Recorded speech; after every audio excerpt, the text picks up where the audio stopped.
नमो तस्स भगवतो अरहतो सम्मा संबुद्धस्स। नमो तस्स भगवतो अरहतो सम्मा संबुद्धस्स। नमो तस्स भगवतो अरहतो सम्मा संबुद्धस्स। या ठिकाणी उपस्थित सर्व बंधू भगिनी, श्रद्धावान उपासक उपासिका, आपल्या सर्वांबद्दल मी मंगलकामना व्यक्त करतो। ज्यांच्या जन्मदिवसानिमित्त या ठिकाणी भिक्खू संघाला आणि आम्हाला संपूर्ण भिक्खू संघाला आणि तुम्हा सर्वांना निमंत्रित करण्यात आलं, असे आजचे बड्डे बॉय क्षितिज यांच्याबद्दल खूप खूप मंगलकामना अर्पण करतो। आज मी जे दिवसभर पुण्य संपादन केलं ते संपूर्ण पुण्य मी क्षितिजला अर्पण करतो, त्याच्याबद्दल खूप खूप मंगलकामना व्यक्त करतो।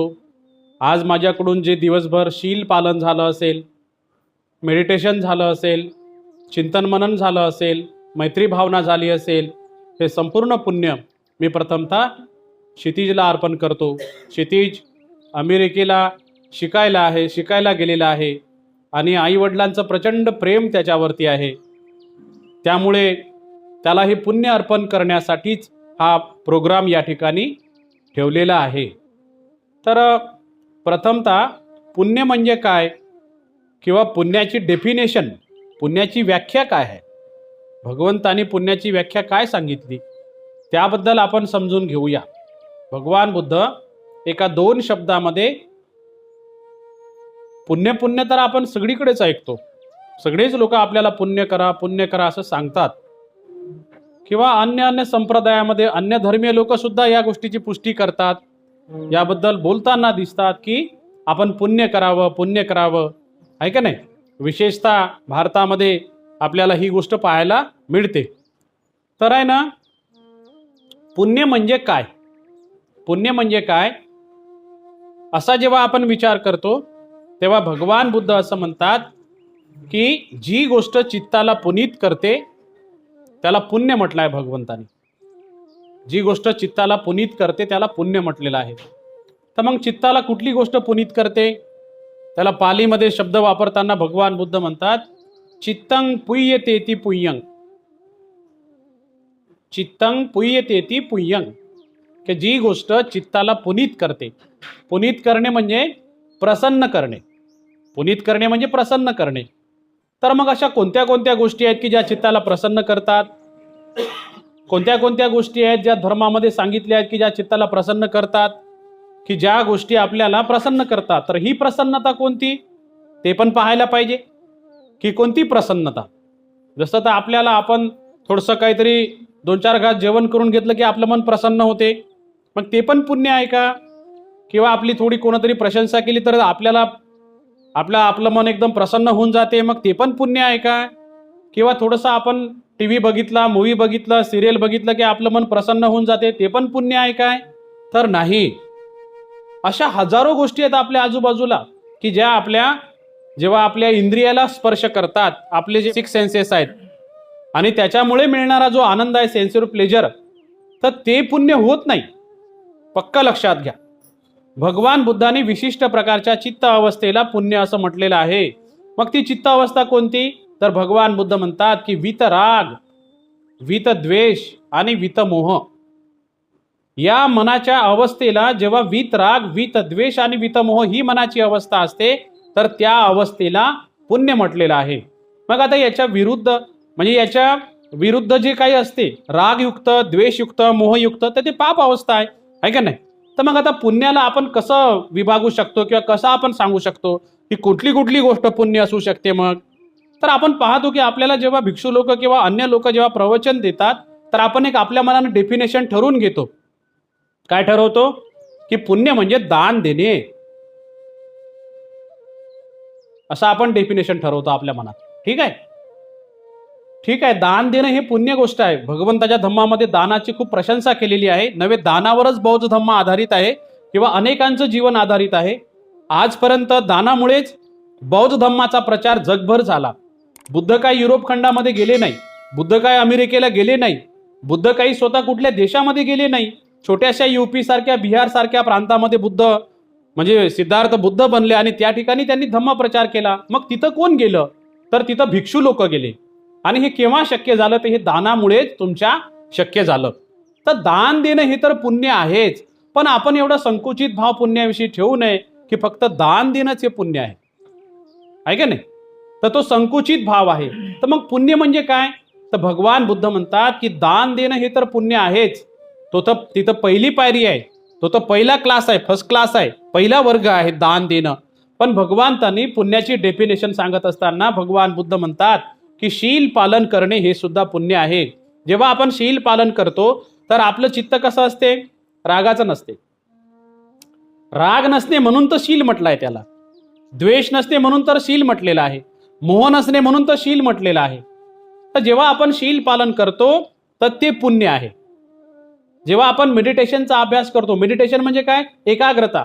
एकाग्रतेमध्ये राग नसते, द्वेष नसते, मोह नसते, तर ते पुण्य आहे. जेव्हा आपण अनित्य भाव जाणतो, अनिच्छा ऐक नाही म्हणजे आपलं शरीर नश्वर आहे, भंगूर आहे, तर ते आसक्तीच्या विरुद्ध केलेलं गेलेलं कर्म आहे, म्हणून ते पुण्य आहे. आसक्ती म्हणजे काय? मी माझं माझं ही आसक्ती, तर ते राग लोभ द्वेषाशी धरून कर्म आहे. पण जेव्हा आपण अनित्य भावना करतो का हे माझं नाही, हे शरीर माझं नाही, हे माझं काही असं नाही, माझे हे जे शरीर आहे हे जे शरीर आहे हे कसं आहे? हे आजारी पडणार आहे, म्हातारं होणार आहे, मृत्यूकडे जाणार आहे, असं जेव्हा आपण प्रज्ञेने जाणतो तर ते अनित्य भावना एका सेकंदाची जरी करत असेल तर ते आपलं पुण्य आहे. तर भगवंताच्या उपदेशामध्ये जे काही चांगले धर्म सांगितलेले आहेत, कुशल धर्म सांगितले आहेत, त्याच्यामध्ये अधिकाधिक वाढ करणे, विकास करणे ते पुण्य आहे. मग पुण्य म्हणजे काय?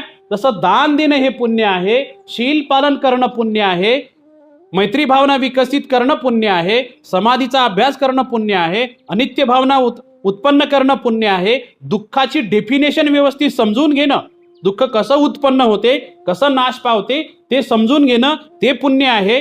अशा प्रकारे जे काही 10 पारामिता आहे ते पुण्य आहे. अशा प्रकारे जर आपण सारांशनं जर विचार केला तर भगवान बुद्ध म्हणतात की 37 बोधिपाक्षीय धर्म हे पुण्य आहे म्हणतात. 37 बोधिपाक्षीय धर्म काय आहे? पुण्य आहे.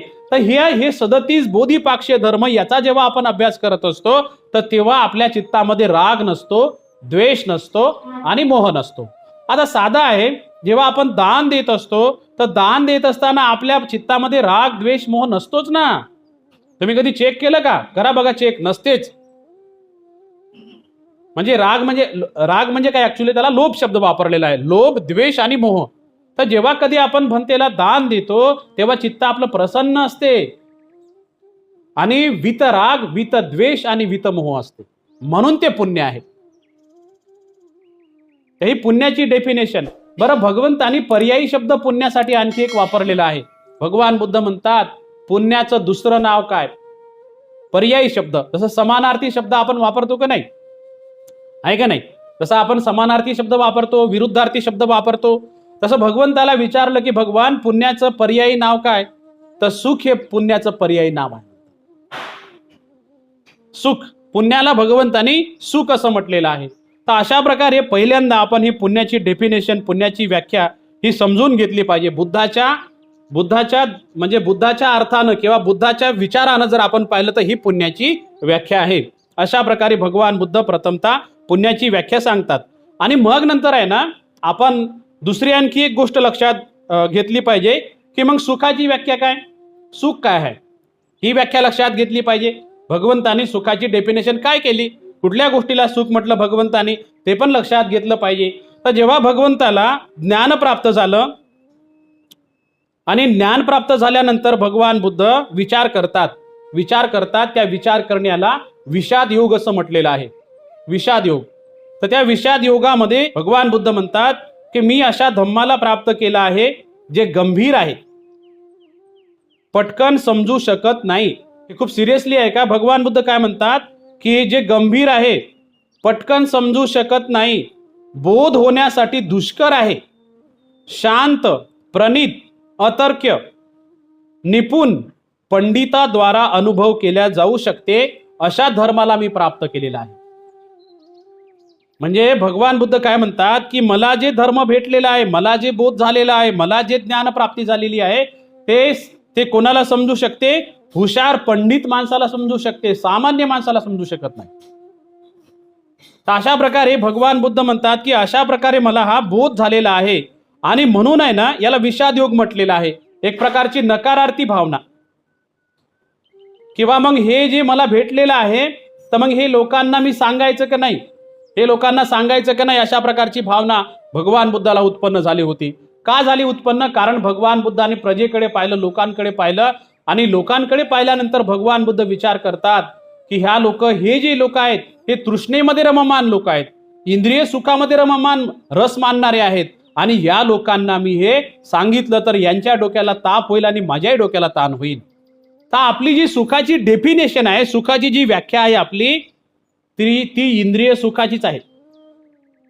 उद्यापासून तुम्ही एक दिवस ऑब्झर्वेशन करा की सुखाची व्याख्या आपली कुठली आहे. तर आपण आहे ना, आपण आपली सुखाची व्याख्या ठरवलेली आहे. आपली सुखाची व्याख्या आहे की आपल्या 5 इंद्रियाला जे प्रिय वाटते त्याचा अनुभव घेणे, हीच आपली सुखाची व्याख्या आहे. म्हणजे आपण जे सुख मानतो, तर मग आपल्याला सुखाची व्याख्या बदलवावी लागेल. पहिल्यांदा आपल्याला बुद्धासारखा विचार करावा लागेल, बुद्ध काळामधल्या भिक्खूसारखा विचार करावा लागेल, बुद्ध काळामधल्या भिक्खुनीसारखा विचार करावा लागेल, बुद्ध काळामधल्या उपासक उपासिकेविषयी विचार करायला पाहिजे, त्याची चित्त अवस्था कशी आहे त्या चित्त अवस्थेविषयी विचार करायला पाहिजे. तर अशा प्रकारे जे आपण पाहतो की भगवंताच्या काळामध्ये जे काही उपासक उपासिका होते, तर ते जे होते, तर ते ज्या लोकांना चांगल्या स्टेजेस प्राप्त झाल्या, चांगल्या चित्त अवस्था प्राप्त झाल्या, तर मानसिक स्टेजेस त्यांनी चांगल्या प्रकारच्या प्राप्त केल्या, तर ते जे उपासक उपासिका होते ना, ते उपासक उपासिका सुद्धा ज्या सुखाचा अनुभव घेतात, तर ते इंद्रियाच्या पलीकडचं सुख असते बघा. तर म्हणून अशा प्रकारे भगवान बुद्ध काय म्हणतात की सुखाची व्याख्या, आपण आपली सुखाची व्याख्या प्रथमतः बुद्धासारखी बनवली पाहिजे, त्या काळातल्या लोकांसारखी बनवली पाहिजे, आणि तशा प्रकारचं इमॅजिनेशन करून आपण त्या ठिकाणी तशा प्रकारे आपण आज कृती करायला पाहिजे, तर आपल्याला ते सुख प्राप्त होऊ शकते. बरं, समजा सुख जे म्हणतो आपण आज, तर हे समजा आता एखाद्याला पैसा कमवायचा, ते तर सहज मिळू शकते, ती काय मोठी गोष्ट थोडी आहे. समजा एखाद्याला कलेक्टर व्हायचं आहे किंवा जॉब मिळवायचा, ती काय मोठी गोष्ट थोडी आहे, ते तर सहज मिळू शकते, ती काय फार मोठी गोष्ट नाही आहे का नाही. पण भगवंतानी जे सांगितलं, या सुखाविषयी सांगितलं नाही, भगवंतानी या सुखाविषयी नाही सांगितलं, कारण ते इंद्रियाचं सुख आहे, ते इंद्रियाचं सुख आहे. भगवान बुद्ध याच्या पलीकडचं काहीतरी सांगतात, इंद्रियाच्या पलीकडचं सांगतात. आणि म्हणून आपण सुद्धा उपासक उपासिकांनो तसा विचार करायला पाहिजे की आपण जसं बुद्ध काळामधले चित्तगृहपती असेल, राजा बिंबिसार असेल, यांनी ते सुख अनुभवलं होतं. भगवान बुद्धाला जेव्हा बिंबिसार राजा भेटला, तेव्हा भगवान बुद्धाला, म्हणजे तो एकदा कधी भेटला, जेव्हा भगवान बुद्ध गौतम होते, सिद्धार्थ गौतम जेव्हा गृहत्याग केला तेव्हा तो भेटला, आणि दुसऱ्यांदा तो भेटला बुद्ध झाल्यानंतर, जेव्हा त्यानं भगवंताला इन्व्हाइट केलं, सांगितलं होतं मग तू जेव्हा बुद्ध बनशील तेव्हा मला भेटायला ये, असं तो बोलला होता. बुद्ध आणि धम्मग्रंथामध्ये हा रेफरन्स आहे. तर आहे ना, जेव्हा बुद्ध भेटायला येतात, तर भेटायला आल्यानंतर तो बोलून दाखवतो.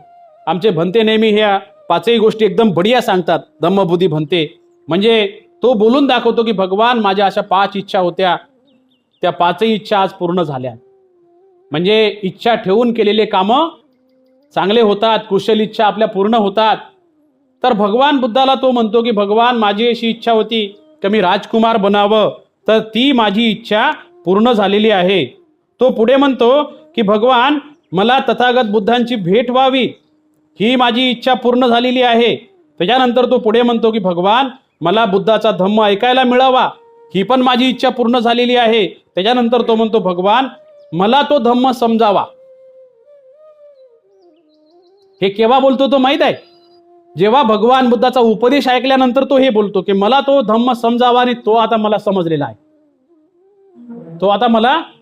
आहे, तर ती पण माझी इच्छा पूर्ण झालेली आहे, आणि मला तथागतांची सेवा करायला मिळावी, अशा प्रकारच्या 5ही इच्छा माझ्या आज पूर्ण झालेल्या आहे. याच्यामध्ये 4थ्या नंबरची जी इच्छा आहे ना, तो धम्म मला समजावा, ही फार महत्वाची आहे बघा, ही फार महत्वाची आहे. धम्म ऐकणे आणि धम्म समजणे या 2 भिन्न गोष्टी आहेत. धम्म ऐकणे तुम्ही तर ऐकूच लागले, आम्ही ऐकतो अनेक दिवसापासून, भिक्खू झालो तेव्हापासून, आहे का नाही, पण ते अंडरस्टँडिंग, आकलन झालं की नाही, ते फार महत्वाचं आहे. तर म्हणून अशा प्रकारे जेव्हा राजा म्हणतो, असं बिंबिसार राजा म्हणतो की मला तो धम्म समजावा, आणि तो मला धम्म समजलेला आहे. तर हे त्याचं जे वाक्य आहे ना, हे तेव्हाचं वाक्य आहे जेव्हा तो श्रोतापन्न बनलेला असतो. म्हणजे एनलाइटमेंटच्या क्षेत्रामध्ये त्यानं पहिली पायरी क्रॉस केलेली असते.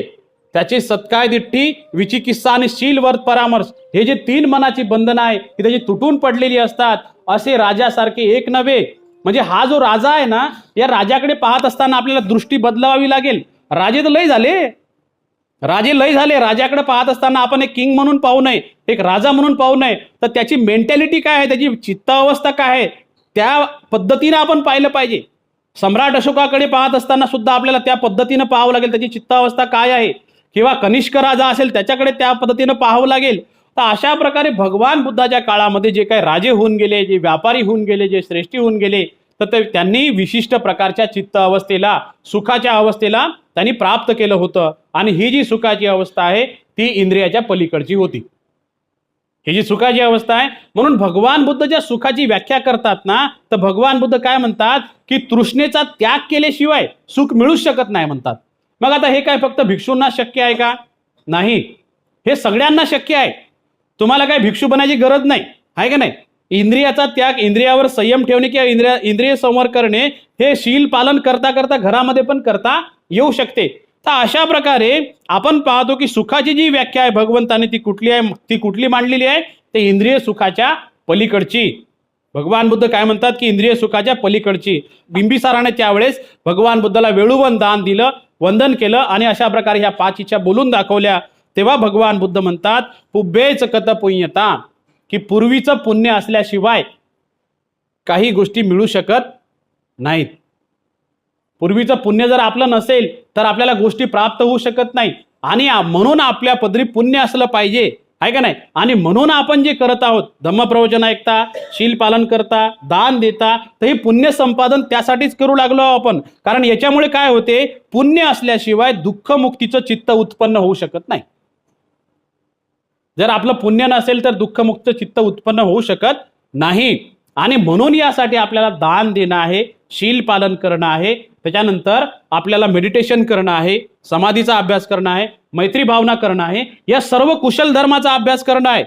आणि कुशल कर्म, पुण्यकर्म करत राहणं आहे. कारण जेव्हा ते चित्त उत्पन्न होईल तर तेव्हाच आहे ना आपली अवस्था आहे ना राजा बिंबिसारासारखी होऊ शकते.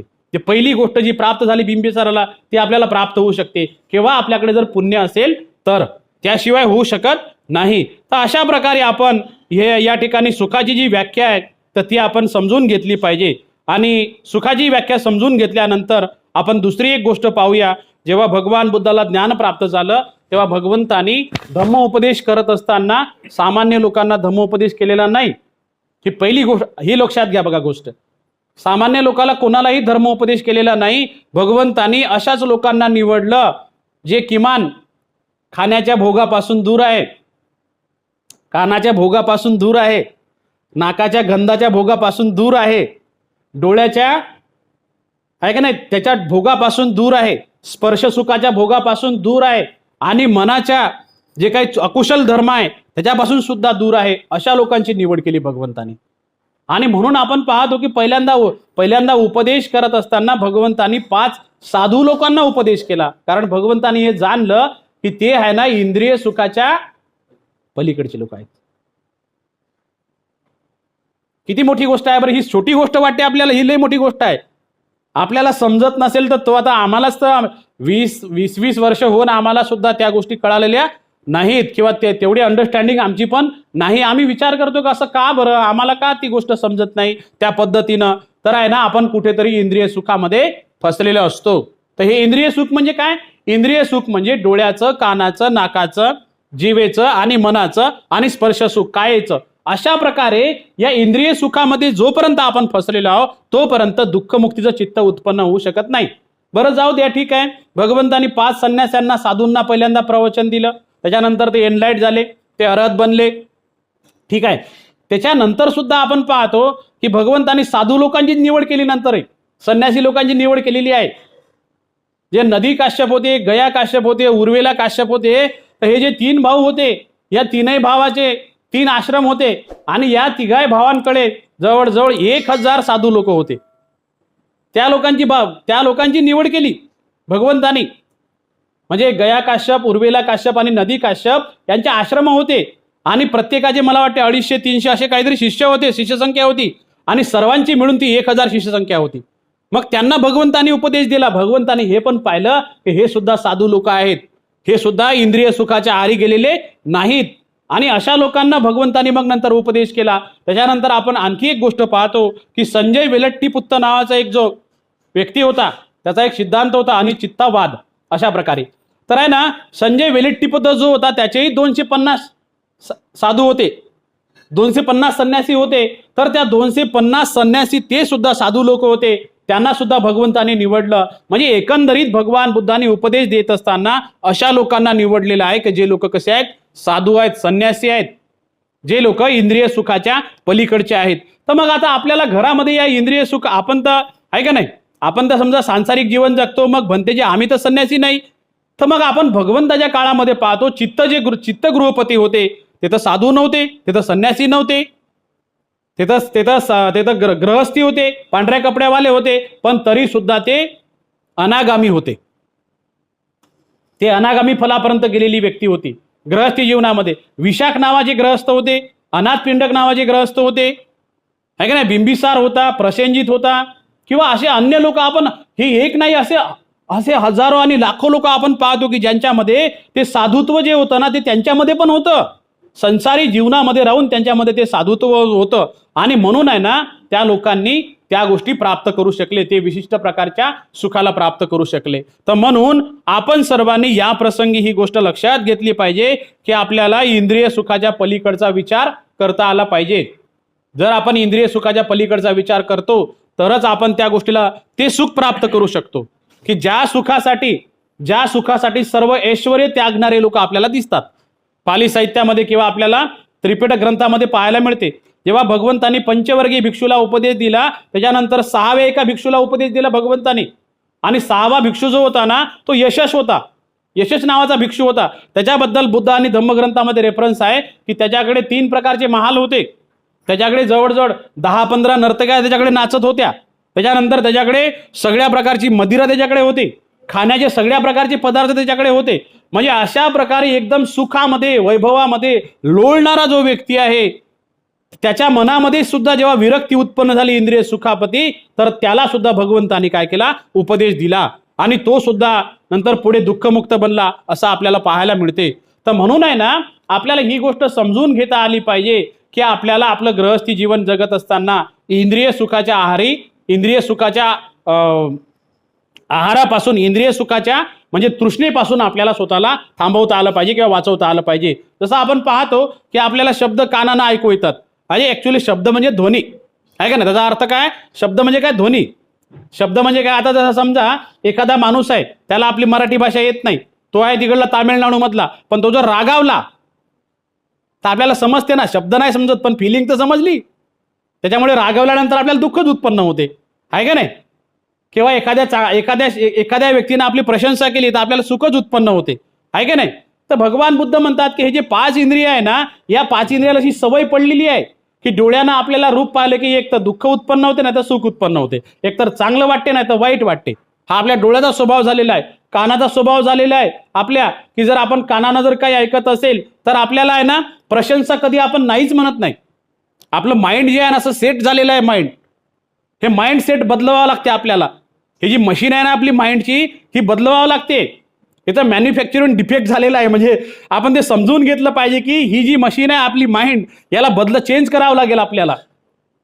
कारण आहे ना जेव्हा कधी कोणी प्रशंसा करते आपली तर ते आपल्याला चुकीची वाटतच नाही, तर आपलं मन ग्रहणच करते, हो म्हणते बरोबर आहे म्हणते, हेच बरोबर आहे म्हणते प्रशंसा केली की. आणि अशी प्रशंसा आपली म्हातारपणापर्यंत केली ना तरी आपण तिचा कधी अस्वीकार करत नाही, मन अस्वीकार करत नाही. ठीक आहे. जिभेचा संबंध आपल्या चवीसोबत आहे. आपण जेव्हा काही खातो तर खात असताना आपलं मन त्याला ग्रहणच करते, चव म्हणून त्याला ग्रहणच करते, आहे का नाही. यामधून आपण पाहतो की वेगवेगळ्या प्रकारच्या हजारो प्रकारच्या रेसिपीज दररोज नवीन तयार होत आहेत, पण जीभ काय संतुष्ट व्हायला तयार नाही. जगातल्या लोकांची जीभ संतुष्ट व्हायला तयार नाही, जगातल्या लोकांचे कान संतुष्ट व्हायला तयार नाही, जगातल्या लोकांचे डोळे संतुष्ट व्हायला तयार नाही. घराच्या बाहेर आलो का आपलं अनालिसिस सुरू होऊन जाते, पाहणं सुरू होते आणि चकरबकर पाहिलं की आपलं अनालिसिस सुरू होऊन जाते, काय कसं त्याच्याबद्दल चुकीची चांगली प्रतिक्रिया देणं आपलं सुरू होऊन जाते. अशा प्रकारे नाकानं जेव्हा आपण गंध घेतो तेव्हा सुद्धा आपल्या दोन प्रकारच्या प्रतिक्रिया, वेगवेगळ्या प्रतिक्रिया आपल्या उत्पन्न होत असतात. तर डोळ्याची प्रतिक्रिया, कानाची प्रतिक्रिया, नाकाची प्रतिक्रिया, जिभेची प्रतिक्रिया आणि स्पर्श सुखाची प्रतिक्रिया आणि मनातल्या मनात तर घोळ सुरूच असतो. मनातल्या मनात तर कचरा आहे ना सतत सुरूच असतो, आहे का नाही, वितर्क विचार सुरूच राहते. तर भगवान बुद्ध म्हणतात की हे जे 5 इंद्रिय आहे किंवा 6 इंद्रिय आहे आणि याच्यामुळे जे 6 आलंबना आहे, या 6 आलंबनाप्रती सजग राहून भगवंताने दुःखाची डेफिनेशन करत असताना भगवान बुद्ध म्हणतात की संखितेन पच्च उपादान खंदापी दुःखा. थोडक्यात जर विचार केला, संक्षिप्तपणे जर विचार केला तर हे 5 इंद्रियामुळेच आपल्याला जास्तीत जास्त दुःख किंवा सुख आपल्याला उत्पन्न होत असते. तर म्हणून आहे ना, आपण या ठिकाणी ही गोष्ट समजून घेतली पाहिजे की आपल्या जीवनामध्ये आपल्याला जर सुख आपल्याला जर प्राप्त करायचं असेल तर आपल्याला जे बुद्ध काळामधले किंवा आज जे लोक त्या मार्गाने जात आहेत तसा विचार करावा लागेल बघा. त्याशिवाय आपल्याला ती गोष्ट मिळू शकत नाही. ती गोष्ट आपल्याला लक्षात घ्यावी लागेल. कारण इंद्रिय सुख जे आहे ना, हे आपण पाहतो की माणूस मरायला आला ना तरी इंद्रिय सुखाची लालसा कमी होत नाही. इंद्रिय सुखाची लालसा कधीच कमी होत नाही. जीभ कधी म्हणत नाही बस आता नको, असं कधीच म्हणत नाही ती, आहे का नाही. आणि आपण पाहतो की जेवण जरी केलं असेल तर समजा एखादा गुलाबजामुन खाल्लं की आपल्याला बरंच वाटते, की चांगलंच वाटते आपल्याला, आहे का नाही. समजा आपल्याला बोर होत असेल तर आपण आपला फ्रीज उघडतो आणि फ्रीज उघडून छान एखादी मिठाई वगैरे काढतो आणि खाऊन घेतो, लगेच आपलं मन प्रसन्न होते, बोरिंगपणा निघून जातो आपला, आहे का नाही. समजा आपण बोर होत असेल तर बोर होत असताना जर समजा आपल्याला कोणी एखादा सॉन्ग ऐकू आला, आपल्याला एखादं काही चांगले शब्द ऐकू आले, आपलं मन प्रसन्न होऊन जाते, आहे का नाही. आपल्याला जर बोर होत असेल तर आपण जर मोबाईल पाहिला की आपलं मन प्रसन्न होऊन जाते, आहे का नाही. मला असं म्हणायचं आहे का आपल्याला विनाकारण सुद्धा असं शांतपणे बसता आलं पाहिजे. बेवजह विनाकारण काही कारण नसताना सुखी राहता आलं पाहिजे. बुद्ध तर कारण नसताना सुखी राहायचे ना. बुद्ध कारण नसताना सुखी राहायचे, आहे का नाही. आपण दुसरेही काही असे शेकडो प्रसंग पाहतो भिक्षूंच्या जीवनामधले, भिक्खुनींच्या जीवनामधले आणि बुद्धांच्या जीवनामधले. आपण पाहतो की भगवंताला लोक शिव्या द्यायचे किंवा त्यांची निंदा करायचे, पण बुद्ध त्या शब्दाचा स्वीकार करत नव्हते, आहे का नाही. ते जे माइंड आहे ते बोधीचं माइंड आहे. ते जे आहे ना ते सुख आहे. तशी मनोअवस्था ते सुख आहे. आणि तशी मनोअवस्था आपल्याला इंद्रिय सुखाच्या आहारी जाऊन ती घेता येणार नाही. आणि म्हणून त्या दिशेनं प्रयत्न करण्यासाठी आपला हा सर्व प्रपंच आहे बघा. तुम्ही जे आज दान दिलं, शील पालन केलं, आहे का नाही. तुम्ही जे भिक्षू लोकांना घरी बोलवलं, भोजन दान दिलं, आदर सत्कार केला, पाय धुवून दिले, आहे का नाही. तुम्ही फुलं दिले भगवंताला, भिक्षू संघाला. त्याच्यानंतर तुम्ही इतर लोकांना बोलवलं, धम्मप्रवचनाचा कार्यक्रम ठेवला आणि आम्ही सुद्धा आमचं प्रवचन तुमच्या पुढे व्यक्त करत आहोत किंवा व्यक्त होत आहोत. याच्या मागचा उद्देशच एक आहे की हे जे पुण्य आहे हे पुण्य आपल्याला दुःखमुक्तीकडे घेऊन जाण्यासाठी आपण हे करत आहोत. आज आपण दिवसभरामध्ये का होईना आपण दान दिलेलं आहे, ते चांगलं कर्म झालं, ठीक आहे. आज आपण शील पालन केलेलं आहे, हे चांगलं कर्म झालं, पुण्यकर्म झालं. त्याच्यानंतर आज आपण समाधी पण केलेली आहे. आता तुम्ही एवढ्या वेळपासून इथं बसून आहात तर ती समाधीच आहे. जेव्हा जेव्हा कुशल चित्त उत्पन्न झालं ती समाधी होती, ठीक आहे. जेव्हा जेव्हा तुमच्या मनात कुशल चेतना उत्पन्न झाली, कुशल चित्त उत्पन्न झालं, ती समाधी होती. आणि आज आपण प्रज्ञेचं पण पुण्य केलं. आता तुम्ही जवळजवळ 3 भिक्षूंचं प्रवचन ऐकलं, त्याचं तुम्ही चिंतन करता की नाही, ती प्रज्ञा आहे. तुम्ही जे चिंतन करता ती काय प्रज्ञा आहे.